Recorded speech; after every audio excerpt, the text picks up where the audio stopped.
Welcome to Open Heart Conversations. In this special year-end episode, we will highlight all our 2022 programs, revisiting the wisdom found in these practices. Thank you for joining me. I'm Reverend Renee Rossi, along with my co-host, Reverend Dr. Jose Roman, as we explore the world's enduring spiritual and religious traditions. Let's begin to move a little bit deeper into the Druid Path. What would you say are some of Druidry's major values or life principles? For example, can you speak to the place of nature in the Druid Path, the place of ancestors in the Druid Path? I think that the most important thing for me as a Druid, and I'm confident that most Druids would reflect this too, is our connectedness with nature. That is our mother, our father, our reality, our roots, it's why we're here. I personally feel that one of the problems with the human race is that we've become very disconnected with where we're actually from. And we've built all these very clever things around us. Look at what we're doing now. We're so brilliant, and I love that. But at the same time, we aren't above and beyond the natural world. We are part of it. It's one of the essential players in, if you like, within the world of nature in terms of our ability to be destructive. But I also think that for us, nature can teach us and is teaching us and is such a patience giver. I think that nature is definitely the center, if you like, of our of my Druidry. What about ancestors too? Yes, ancestors, because we work with our ancestors, particularly this time of year. We've just passed Samhain, or some people might call it Samhain, but it's pronounced Samhain, which would be the Celtic end of the old year, beginning of the new year. So we're kind of essentially in the new Celtic year. And we work with ancestors in similar ways to the way many peoples work with their ancestors. We revere them. We turn to them for wisdom and strength. And we reflect too on how it would have been for them when they lived on this planet, in this world. And we also reflect on, in a genealogical way as well, that where I'm sitting here, behind me are my mother and father, behind them are their mothers and fathers, and so on and so on and so on. And that gives us a sense of place right here in this moment, in this time too. So ancestors are, I like to say, when we do work with our ancestors, but for our children's children, just that sense of place within time, rather than it being all about right now, this modern world. It gives us that extension, if you like, of our existence. So what do Druids believe in? For example, do they believe in God, or what? How would you describe the concept of God from a Druid belief system?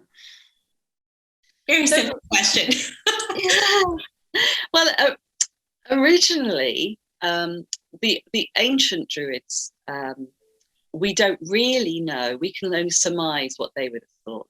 And then around about the 1600s, a couple of reverends, Aubrey and Stukely, noticed these amazing Neolithic stone monuments and began to wonder what they were for, and they'd measure them, and then they'd study the sun and the moon around them, and then they began to, some people say, intuit, other people say be inspired too, but they developed the Druidry that we now see rooted as in the ancient order of Druids, for example, from which my order is part.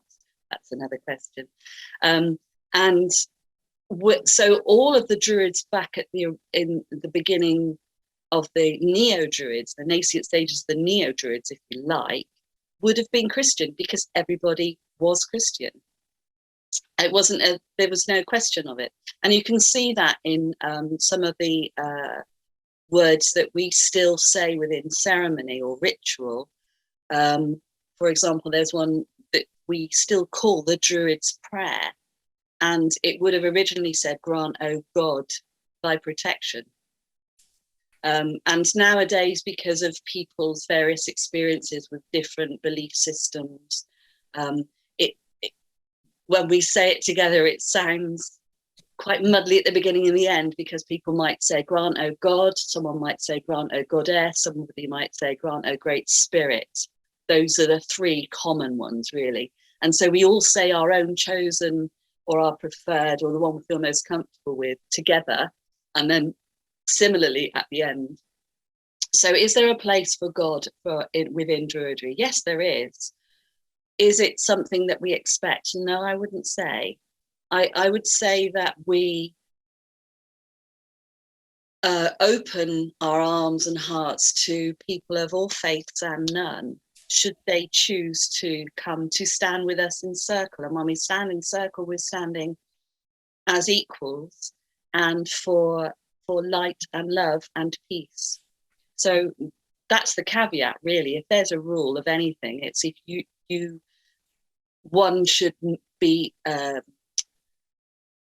truly meaning when they're saying the words like, "I stand with peace and light and love, heart to heart, hand in hand." That's as if one couldn't stand in a circle holding people's hands and meaning that, then that would be, that's sort of like a self-selecting thing in a way, because we check with each other as well. We look at each other as we go around the circle, and not in a interrogatory way, but more just to see people's hearts. What exactly are the Akashic Records? And what do we mean? What does the word Akasha mean? Yeah, this is the question that so many people ask, as I did when I came to the records. I did not know what they were or what Akasha or the Akasha was as well. Well, Akasha is a Sanskrit word, and it means primary substance, that out of which all things are formed. So that's, to start with that. The Akashic Records are, they're like an experiential body of knowledge that contains everything that every soul has ever thought, said, or done over the course of its existence, from lifetime after lifetime after life. I mean, it just continues. The idea is that there's this one soul, and we begin as a one soul, and then we incarnate or reincarnate. And there is this sort of spiritual imprint that happens in this divine realm known as the Akashic realm. It's a divine essence. It's a divine space, a divine, it is not a real library. I think what happens is because we're talking esoterically, our third dimensional and logical brains want to kind of say, well, what is it? Where is it? Can I touch it? Well, no, it is a realm, and it has existed since the beginning of humanity. It has been called, it actually was only called Akashic Records, I think, later on, like more in the 1800s, possibly. I know Madame Blavatsky, who began the Theosophical Society, she talked about the Akashic Records. Edgar Casey, apparently, I didn't know this, and I was following Edgar Casey for years, and Edgar Casey was accessing the Akashic realm.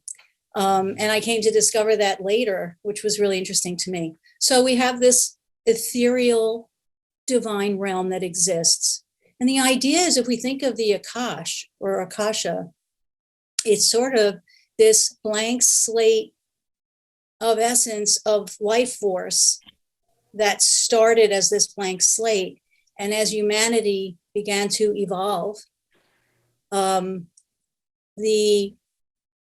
actions, our thoughts, our experiences affect that realm. They become literally like an imprint, and each one of us has our own Akashic record with our own soul, our own soul's incarnations imprinted in this Akashic realm, this divine realm. It is about, it's light energies. It's the essence of life force itself in the form of light. So it's not spirits or entities, as far as I know. Okay, that's my experience with it. So that's the idea of the Akash, of the Akashic records. And where did that idea come from? Where did the idea for the Akashic records actually come from? Well, they've been around apparently since the beginning of time. And, I have to also say that the way that I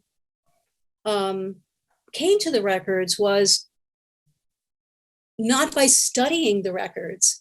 It was a calling, probably as, and I'm sure Renee, you can add to this, as psychics or mediums or others who have worked with the Akashic records. When we work in the records, it's a calling. It's a very interesting way that we meet up with the records. Are the records available to everybody? I may be answering other questions in here, but yes, they are. Anyone can access their Akashic records. We can talk a little more about that later on what is important for that to happen. Okay. So I didn't research the records to find out, who started it, when, what, where. However, every religion apparently has its own sort of version of what the Akash is, the book of life from the Bible. It's so the idea of a realm that records, in a sense, our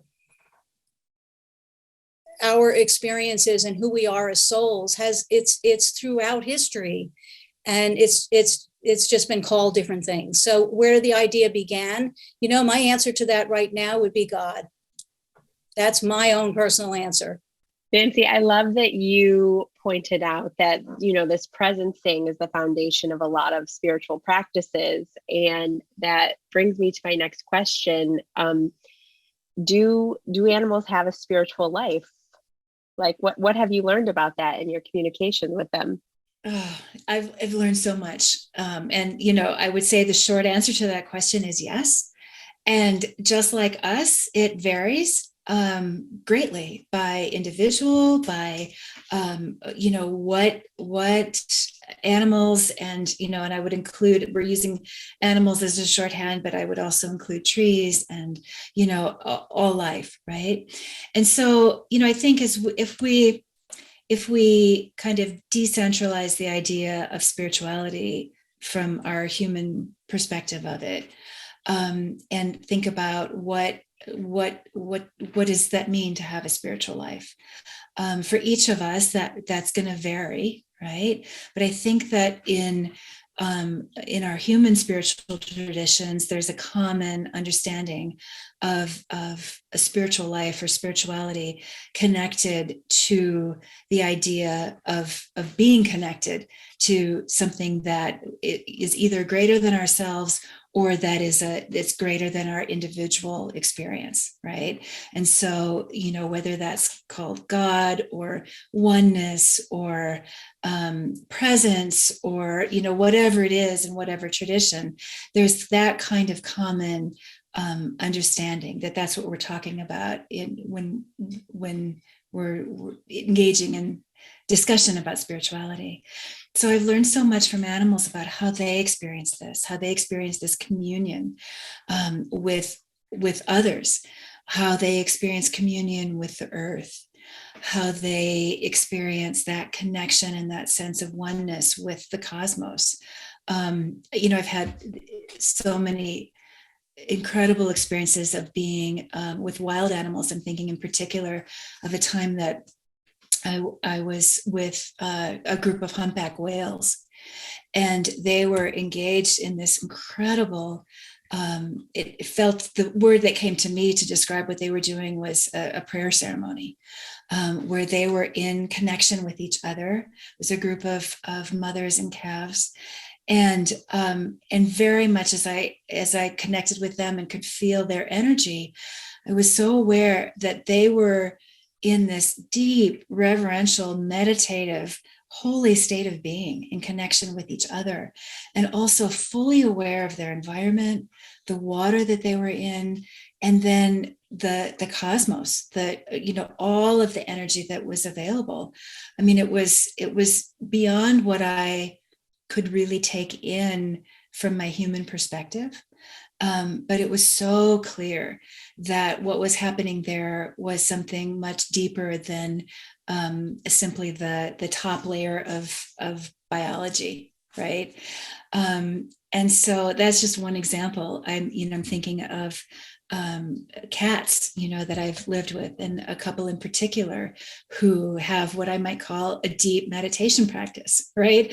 Of, going out onto the earth and just meditating and being with and connecting. And as I communicate with them, what they're perceiving energetically and the levels of reality that they're in touch with, I don't have language to translate it. But those are just some examples. And I think, many of us have probably had the experience of animals opening doorways for us, or being with a tree that opens a doorway for us, or animals coming around us and wanting to be with us when we're in our own deep state of being. I think that it's such a rich topic. I mean, we could go on and on for hours. I'll stop there for now, but it's a never-ending and really infinite exploration. Nancy, this is a great follow-up question, I think, and it's something we've been kind of exploring. We had a conversation with you before this program where you said something that's very deeply related to what you've just shared. You said that animal communication is deeper than simple thoughts, that in a sense, the messages are, I think you said something to the effect of they're spiritual in nature. Can you speak to us about that? I think you were getting to that as you answered Renee's last question. So I'd like to explore it. What does it mean that the messages are spiritual in nature? Well, and I don't remember exactly that language, but I think what I was getting at there was there's different layers at which we can communicate, right? And sometimes people get confused. They think if I'm not hearing a message, and generally the message is something that comes in human language and is something, kind of short and pithy, please give me more treats, right? Or, something like that. We certainly can hear those kinds of messages, and those are valid, right? And it's not to diminish that, but there is this other layer of deeper understanding and communication that is also possible. And I think maybe what I was referring to is that sometimes, we live in this soundbite culture, right? And this reality TV culture, where we want things to be kind of short and pithy and fast and cute and funny. And it's not that animals and other beings aren't capable of communicating in that way. They are. But there's this whole other layer of understanding that is available that for me is much more interesting. And much more compelling, and that's the spiritual nature of animals, the spiritual conversations that we can have with animals, those deeper nuances and layers of understanding that oftentimes can't really be translated into words, and they can't be translated into something, short and pithy, so our animal friends are capable of a whole lot of layers of conversation and communication and connection. And I think it's important that we recognize that and not kind of, sometimes there's a tendency in our human world to infantilize animals as being only capable of communicating about certain kinds of things or in certain kinds of ways. And I think we want to be really careful about that and not limit them to that, because what they're capable of understanding and sharing with us is really limitless. Reverend Ingrid, how would you describe angel spirituality? The one thing that I love about angels is that it transcends all of the world's religions. They all have some reference to it. certainly in the Abrahamic religions and the traditions, we know in Christianity, in Judaism, and Islam, but also in Hindu and Buddhism, they call them devas, but it's the same angelic energy. And to me, angels are representations, or as I like to refer to them, as God's customer service agents. They're kind of the step down. If you were going to wanting to power up something, you wouldn't go direct to the electric station. You'd need something, a transformer, to steep it down so that you could get the information. For me, angels are kind of that step down from the sacred, from the divine, that we can access and align ourselves with. And for people who have trouble or are not so comfortable with God and the God language, or thinking about praying or going to God, angels are a kind of a middleman, a middle group, as it were, that you can connect with and still have access to the divine, but not feeling overwhelmed with, oh, I need to talk to God, if that makes sense. Reverend Ingrid, I'd like to ask you to speak more to that. So, so what actually is an angel? You've sort of described how they can connect us to the divine, but is an angel of being in physical form? Is it energy? It's sort of, can you describe it more to us? Everyone will perceive and see angels differently. And I think for so many, we have this idea of a humanoid form with some big wings. And that's the most, I guess, that's the most perception people have. When you think of the word angel, it comes from the Greek word angelos, which means messenger. So when you think of a messenger from God to humans, of course, I think they think of flight. They think of something winged and huge and glorious flying between the divine and the human. But it can, and when people see angels, they see them in various ways. And it's always said, depending on what your inner perception of what an angel is how they will appear to you. Because of my personal wish not to see anything, and by that I mean spirits, guides, whatever, I hear, but I don't see them. But I know people who do see them, and they've seen them as sort of light orbs, and some people have seen them as just, or feel that they're their past relative. It's how the person individually perceives an angel is how they will manifest and show up for them. Does that answer the question?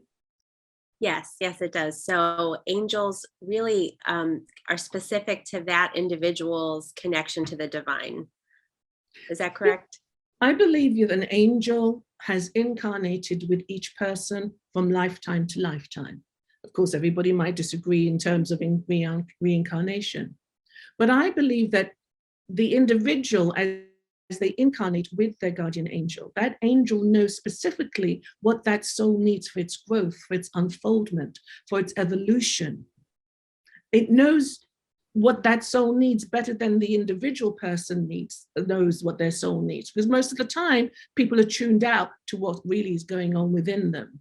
But as you connect with your guardian angel and be open to it, they can start to reveal what's your life's journey, what you incarnated on this earth to do at this time. What is your soul's purpose? What will help you evolve and grow and expand and experience more of the divine? So for each one, it's different. Each communication, each connection, each relationship is different. And so whenever I talk to people, or talk about angels, or have our group meetings, I'm always like, however you perceive or feel your guardian angel to be. Because it shouldn't be, it needs to look like this or it needs to look like that. And I think you can get so caught up with this idea of what an angel should be or how you're supposed to connect. I remember when I first got into angels and I went to meditation groups, and we'd go off into meditations, and then they'd say, well, who saw and who experienced? And these people would tell you about these phenomenal experiences they had with their angel, where they looked like this and they showed up like that. And I'd be like, well, that didn't happen. I didn't see that. And you start to think something's wrong with you because, well, that didn't occur. And the idea is that, no, it doesn't matter what that person's experience is going to be. Yours might be completely different. So people should just be open. I think, I love how you have all this evidence and all this proof, how this is rippling out in the world all over the planet, really, because I feel like what you are giving people is something that they can anchor themselves to in a moment when they, as you described it, as chaos, when you really experience grief, you don't feel like you're really tethered to anything. And so even just to have those moments of you're okay in this moment, even if it's just for this 1 second, it really can save people. It's a strange thing to say, because I completely agree with what you just said. And at the same time, through another lens, grief is the ultimate tethering, because it's basically saying, I love this being or this place or this whoever relationship, and I lost them and I miss them because I love them. So when there's grief in the field, it's really it's a human skill to be able to express love. But in our modern culture, we see it as an affliction and something to get over, because we're completely obsessed with productivity and, and growth and being on top of our games and all of these things. And right. We don't have any tolerance for anything that can kind of like humble us or, wreck us or heartbreak us. And so oftentimes we see grief as something to overcome, like an obstacle, but it is really deep down inside, it's a tethering. And I find that, nature and art and ritual are ways to remember that tethering, because it just so easily gets displaced and frayed and impossible to feel into in our modern lives. But making those altars for me was a way to actually remember the value of my grief and to see it as a human making capacity. It actually made me more human. My grief makes me more human. It makes my heart tender. It lets me have compassion. It allows me to see the temporariness of life and to not take it for granted. And so that, what's a better human making, and especially an adult making experience, and we need more of that, but we need to transform our understanding of grief. I love that you said it makes you more human. I totally agree. And to your point, we are always avoiding the thing that's uncomfortable and painful. And, grief doesn't always allow you to avoid it. It takes over. So, yeah. It's an opportunity to pivot or lean towards, not turn away from. But sometimes, I was just listening to a podcast on my lunch break, and it was all about Ukraine, and there's amazing devastation happening there. My family came from around that area 3 generations ago, and there's sometimes when there's so much loss, like a lot of loss, or the loss is too big to hold on your own, the grief actually, it's important to grieve, but it's important to grieve with other people. And it's important to be held in that space. My own tradition, my own culture, which is a Jewish culture, we do death and dying pretty well. And we have, like a grieving family, days, weeks after or 7 days for sure after the death, the house becomes what we call a Shiva house, which is basically a way for friends and family to show up and cook meals for and listen to and assist in the everyday realities of life, because we understand that the grieving family can't do that. But really what that's teaching me is that sometimes when the loss is so big, and that's subjective for sure, that we need other people to hold our hands and say, I have you. You're not alone. I've got you in this. Let's walk through this threshold together. And that's, so in a way, grief and loss are also community making endeavors. They're an opportunity for the people to come back together again and to remake themselves, So for instance, like last year, one of my best friends was diagnosed with breast cancer. And her reality changed over, in a minute, her reality of how she understood herself from a healthy person to a sick person, how she understood her life changed. And I could see in talking to her that it was overwhelming her. And so I asked her if we could gather, 10 of her best friends on a Zoom ritual, or I would ask her 4 questions and we lit candles together to honor her. But really also what it did was that it gathered her people around her, and then all 10 of us became much closer. So her grief and her transition also brought her people together. So that's another aspect of grief, which is that it's a togethering experience. It doesn't always do this. There's no guarantee, but it can bring a community back together. Felicia, I'm wondering if you can speak about the role that your ancestors play in this healing work and how you may connect with them through this practice. Well, the practice itself is so embedded and created because of our ancestors that it feels like they're the most important ingredient. And the reason why I say that is because this practice is or was created as a result of many cultures absorbing one another, I think is how I like to think of it.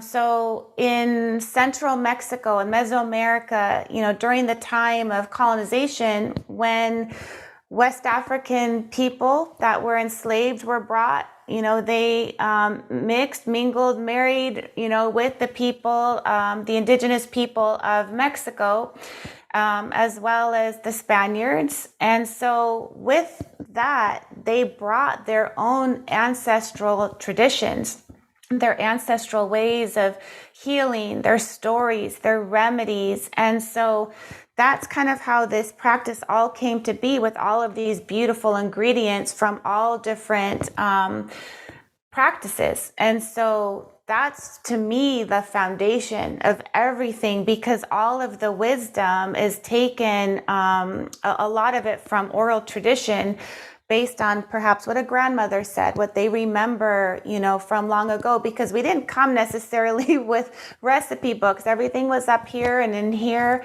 And so what we do today, now, of course, you can Google things and you can get books, and I have my book, where we are trying to document many of these things that have been passed down orally based on what we knew of our ancestors to do. And so to answer your question, all of it, every little piece is somehow honoring our ancestors. Even with cooking your beans, in your clay pot, that is symbolic of our ancestors.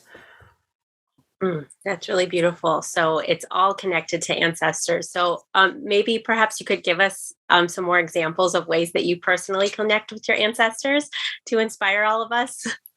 Right. So in my book, I have an entry just on how to create an ancestor altar based on the way that I was taught.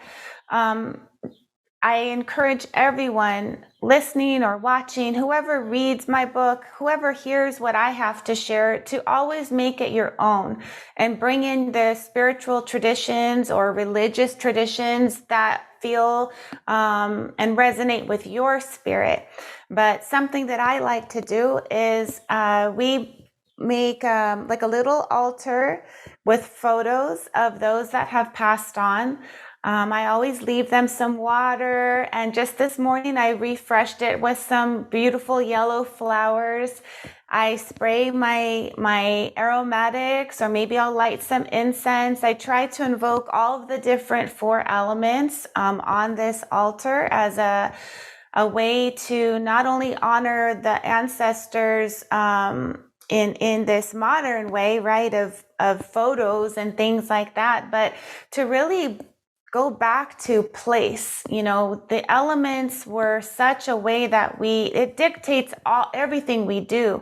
And so even bringing in all of those little things, the smoke, the water, the plants, the fire. It's like I am honoring not only the ancestors, but everything that they also worked with too since time immemorial. So it's my little thing. I have a little bell and I ring it in the morning and I say, good morning, ancestors. And, I always encourage people to say, hello and good morning and thank you. And thank you for paving the way for me and assisting me. I'm very much in gratitude with my ancestors. And I think just saying thank you to your ancestors is just the most simple way that you can connect to them on a daily way without even having to create an altar. Being aligned with the cycles of nature, that's a practice found in so many ancient traditions and so many places in the world. And it's a really powerful practice that I think is so timely right now, that so many people are returning back to because of the wisdom there and the connection with what is happening around us. Yeah. And, we have the power to heal ourselves. It's all in there. We're hardwired to heal ourselves. We're just not taught the keys to do that. So my passion really in this lifetime is to try to find those keys and then help others find the keys for themselves as well.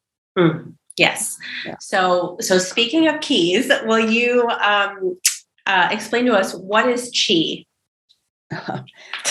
Okay, that's a nebulous question. So chi is life force. It's vitality. Everything that is alive is chi in some form or gradation. It emerges from Tao. It emerges out of stillness. It is vitality. It is ungraspable. It changes all the time. In the West, we call it energy, but that doesn't do it justice. It's the animating force behind the energy. It's the author of our breath. It's the underlying impetus to the beat of our heart. It is this ungraspable thing that, as it comes from Tao, it's the way Tao expresses itself. Let's put it that way. It's the way this no thing becomes a thing in order for it to understand itself and for us to understand it and find our way back to that stillness, that oneness, that source. And we do this by understanding this vitality that is everything and how we are no different than that chi in everything. Think of a prism, like you have a ray of sun that separates into different colors, right? Through a prism. Well, chi separates into this different qualities and looks like different things, but it's really that same ray of sun, just to give you an analogy. Mm-hmm. So chi is life force, vitality. Life force. And even just hearing you talk about it makes me feel more alert, more alive, the way you describe it. So how can you tell if your chi is out of balance? Or is it always in balance? What should it be doing? Well, we're given these symbols to help us understand the balance of chi. One of it is the Taiji symbol, the yin yang symbol you see with the yin, the dark and the light, and then the dot and the two. That is chi in balance. When chi differentiates itself from the source, in order for us to understand what it is, on this planet called Earth, it separates itself into duality, or what we call yin and yang. And yin has certain qualities that just represent that part of chi, and yang has certain qualities that represent that part of chi. As an example, quick example, yang is active, it's sunlight, it's go, it's the masculine, it's up, it's fire, it's heat. Yin is the feminine aspect. It is going within, it's stillness. It is cold, it's down. So these two need each other in order for us to understand. You can't understand what up is if you don't know what down is. What is it relative to? So chi becomes these two aspects that are relative to each other. And ultimately, they should be in perfect balance. Why aren't they? Because we do things like live life on this planet. We worry that right away, that imbalances our perfect balance. How do we know it's imbalanced? We are experiencing peace and stillness and clarity. So how can you tell practically how your chi is out of balance? Are you tired all day? Are you having problems sleeping at night? Do you have pains and aches? Do you worry all the time? Are you anxious? Do you have stress? Do you give in to your addictions? Do you feel powerless? Do you hold on to your fears? Do you feel purposeless? These all are just examples of chi that's out of balance. So all we can do is just find those keys in order to bring us back to balance, so that yin and yang, instead of being separate, they become that one circle, that one balanced reality that we can live as and out from. So that's, basically how you can tell your chi is out of balance. Is the use of flower essences a spiritual practice? And if it is, can you give us an example of that? Yes. So one of my favorite books is a book called African Medicinal Plants. And in it, the author says, to the African worldview, living is a religious act. So from that perspective, there's very little that you can do by way of healing with plants that is not spiritual. Because everything is spiritual. We are spiritual beings. And so on that level, you can use the flower essences for your spiritual practice and your spiritual alignment, for coming into deeper relationship with your intuition, or coming into a deeper sense of connection with your own purpose. So it's a spiritual medicine in that way. And then it's also, as I mentioned, a symptomatic medicine. And so from that perspective, I tend to think of flower essences as more psychological medicine, as it lives in the Western world. It's a psychological medicine. And if we look back in time, we know that psychology and spirituality have only recently been separate worlds. And so, yes, it's a spiritual medicine. It's also a psychological medicine. It's also an emotional medicine. And so it's really, when I'm working with a client, I'll try to get a sense of what their spiritual orientation is, because I think that's one of the biggest, I don't want to say myths, but the deterrence is sometimes there can be a fear of working with this type of medicine, and a fear that kind of says, oh, this is against my religion, or it's against my spirituality, and it really isn't. There's space for whatever your relationship is with the source, and there's space for this healing medicine, and they can be aligned together or not. I love that. And I would even go so far to say that any practice that brings you more in tune and more connected to nature, which we are a part of, is a spiritual practice. That's right. More in connection with nature, and also more in connection with each other as a human family, which is, I think, a big part of what the world is calling for right now, that heart-to-heart connection, the ability to navigate difference. Those are some of the things that we can learn from the natural world. And that is, to me, spiritual. That is what our spirituality helps us to be and do in the world. Yeah, absolutely. Yeah. So I'm hoping you can take us a little bit more in detail when we speak specifically about flower essence therapy. So you've talked to us what flower essences are, and now when we use them as therapy, what does that mean? So the way I distinguish it for students is that any and everyone can and should has the invitation to use flower essences symptomatically. They are meant to be a self-care medicine. When I was introduced to them by my sister-in-law, and she just had a cabinet of flower essence remedies. And she was looking at me, and I was kind of a mess in that moment, and she just pulled the remedies out. And we all have that capacity. Flower essence therapy is a process of what I would call archetypal transformation. So we are all oriented in a particular way in this philosophy.